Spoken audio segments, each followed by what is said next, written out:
My name is Samantha. I'm an accredited practicing dietitian working at IPC Health. IPC Health is a community health organisation based in the western suburbs of Melbourne. We have campuses at St Albans, Sunshine, Deer Park, Altona Meadows, Hoppers Crossing and Wyndham Vale. If you'd like to find out any further information about our organisation or for a referral, you can contact us at our head office at Deer Park at 9219 7142 or visit us on our website at www.ipchealth.com.au. Today we're going to talk about some fun food-based play ideas for children, but why not get the whole family involved? Food-based play is a really great activity for children to maybe try and interact with some new foods if they might be particularly fussy about that food. And it's also a really fun and maybe new activity to try while we're all spending a lot more time indoors lately. Touching, smelling, interacting with food in a real fun, non-threatening way. It's a really great way for children to be exposed to these new foods without that pressure to eat that can occur when new food's introduced at the dining table.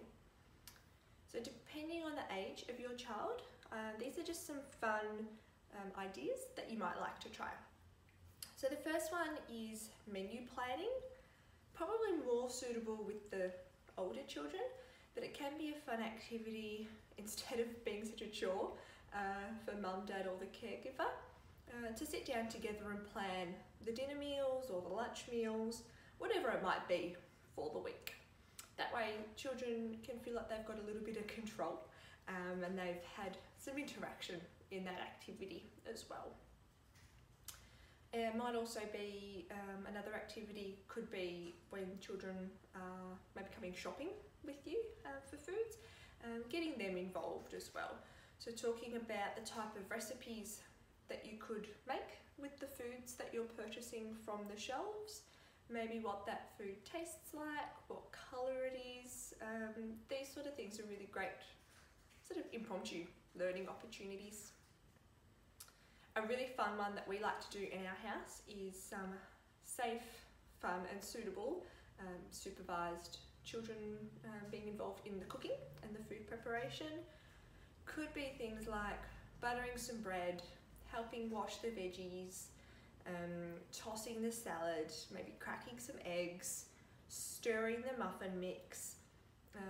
These sort of things, particularly if you get to taste the muffin mix, can be really fun new activities whilst you're already preparing that meal or as an extra little thing to do.